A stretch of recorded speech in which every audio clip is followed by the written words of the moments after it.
Keep Wonosobo Asri forever. Assalamualaikum Sobat Citra di Wonosobo dan di mana-mana. Jumpa lagi bersama Ricky Wibisana. Dan tentunya kita di sajian yang spesial sekali bersama Puskesmas 1 Wonosobo di TTS Tanya Jawab seputar kesehatan ya. Oke, dan tentunya kita menghadirkan langsung gitu ya narasumber dari Puskesmas 1 Wonosobo yang hari ini udah hadir di studio Citra FM. Kita bersama Mbak Nadia Faradani. Ya Mbak Nadia ya. Halo. Iya Mbak Nadia, apa kabar? Sehat ya? Baik Mas. Udah makan ya Mbak ya? Udah. Emang pembawaannya anggun lemah lembut sih. ya kan? Jaga image ini. Jaga image ya, tenang aja sama Ricky gak usah jaga-jaga image ya. Oke, selama 1 jam ke depan ya Mbak Nadia dan juga untuk Sobat Cita dimanapun Anda berada, kita akan membahas seputar tema kita hari ini yang tentunya juga spesial sekali. Ini yang kemarin sempat viral ya Mbak Nadia ya.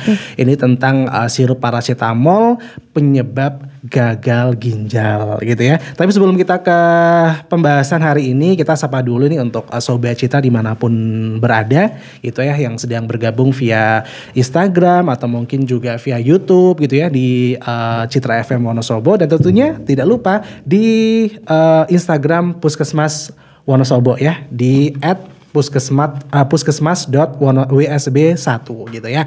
Oke, dan langsung aja nih Sobat Citra, kita mungkin perkenalan dulu sama Mbak Nadia Faradani. Ini sebagai apoteker ya Mbak Nadia ya. Bisa dijelaskan apoteker nih kerjanya tuh apa sih di apoteker di Puskesmas 1 Wonosobo? Monggo. Ya, mungkin kalau dijelaskan lumayan banyak, panjang banget pekerjaannya karena banyak banget. Jadi intinya kalau saja gitu apoteker itu di Puskesmas kebetulan ada dua hal gitu. Jadi kita di pelayanan dan juga di manajerial. Untuk pelayanan tentunya dengan pasien-pasien ya, kita memberikan obat kepada pasien.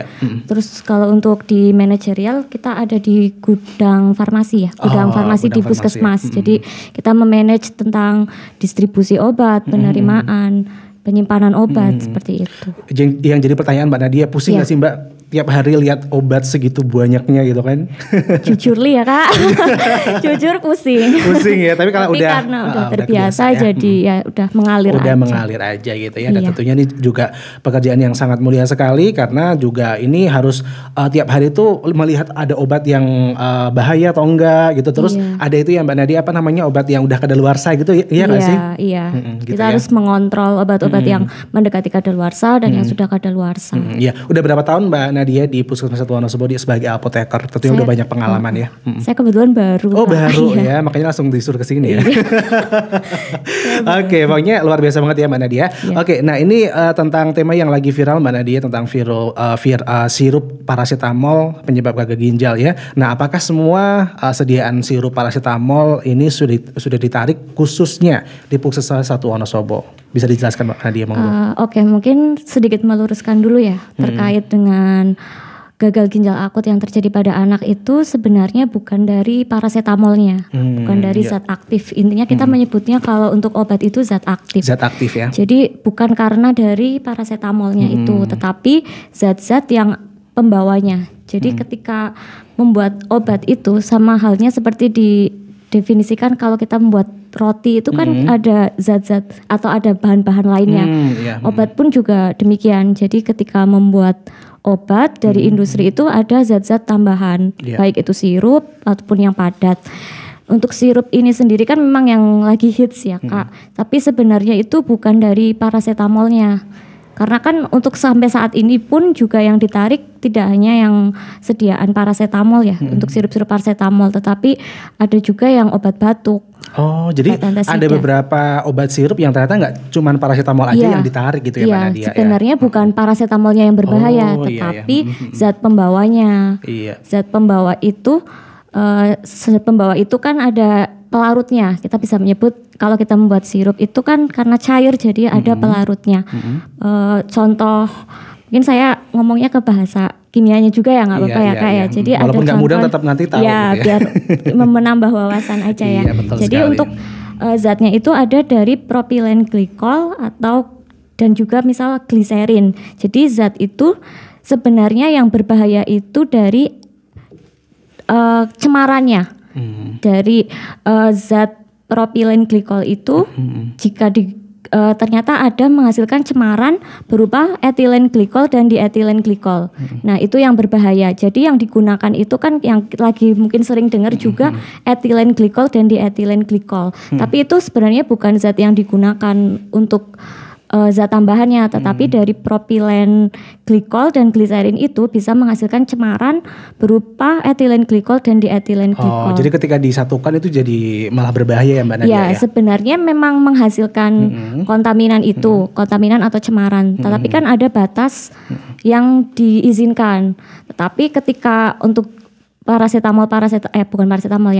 untuk sediaan sirup yang memang sudah ditarik itu ternyata kadar dari cemarannya itu melebihi batas yang tidak diizinkan atau disebutnya tidak memenuhi syarat TNS. Jadi bisa disampaikan lagi bahwa untuk Sobat Cita dimanapun Anda berada, ini sekali lagi bukan paracetamol yang berbahaya Mbak Nadia ya, tetapi peralutnya ya. Campurannya ada campurannya gitu yang tadi udah disebutkan sama Mbak Nadia, sangat luar biasa sekali. Mbak Nadia, ini sebenarnya gitu ya, obat ini udah berbahaya dari dulu atau memang baru ditemukan atau bagaimana Mbak Nadia? Kok bisa sampai se-hype ini gitu loh kemarin? Kalau obatnya kan memang sudah ada lama ya Kak. Untuk merek-merek tertentu yang sudah dicabut izin edarnya itu kan memang sudah beredar lama. Tetapi nyatanya baru diketahui ada cemaran berupa etilen glikol dan dietilen glikol itu kan memang baru-baru ini ya. Jadi kalau untuk cemarannya sudah lama atau belum saya tidak bisa menjawab juga. Cuma yang jelas memang baru-baru ini diketahui ada cemaran yang melebihi batas yang mungkin tidak diizinkan. Perkembangan ilmu pengetahuan kali juga ya. Ya, bisa mungkin juga ya. Karena sekali lagi faktor gagal ginjal itu sebenarnya bukan hanya dari obat. Karena zat-zat yang tadi saya sebutkan itu juga seperti ada juga zat pemanis ya. Dia itu contohnya sorbitol itu sebenarnya tidak hanya ada di obat. Bisa jadi ada di makanan atau seperti pasta gigi. Jadi faktornya sebenarnya tidak 100% dari obat karena kan memang masih dikaji lebih lanjut ya Kak.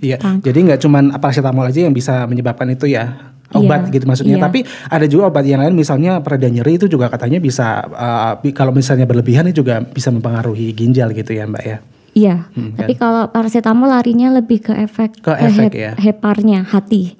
Iya, kalau untuk penggunaan jangka lama. Makanya untuk penggunaan obat harus dikonsultasikan dengan tenaga kesehatan ya. Iya, ini juga kalau di puskesmas juga bisa konsultasi ya Mbak Nadia ya. Kalau misalnya mau beli obat gitu kan, ambil obat gitu. Iya, nanti kan dari tenaga farmasinya kita memberikan edukasi. Bisa langsung ketemu sama Mbak Nadia ini ke puskesmas ya. Oke, Riki jadi mau langsung ke sana nih. Jangan Kak, nanti udah ketemu di sini juga ya. Oke, Mbak Nadia, ini apakah kementerian sudah memberi edaran terkait penarikan tersebut, penarikan obat itu? Ya, tentunya kalau penarikan ketika ada penarikan dari kementerian kita langsung dikembalikan karena kita lingkupnya puskesmas, jadi kita dikembalikan ke dinas kesehatan. Oh, seperti itu ya. Begitu pula misalkan yang di apotek-apotek pun juga sama, ketika ada penarikan pasti langsung sudah dikembalikan ke distributornya. Begitu ya Mbak Nadia ya. Jadi memang kemarin sempat sempat jadi viral banget gitu kan karena ada korbannya juga gitu kan. Untuk sekarang ini Mbak Nadia ada korban lagi nggak, dengar atau dari dokter lain gitu misalnya? Untuk kasusnya sejauh ini saya lihat di berita sampai tanggal 23 atau 25 November itu memang sudah tidak ada kasus lagi.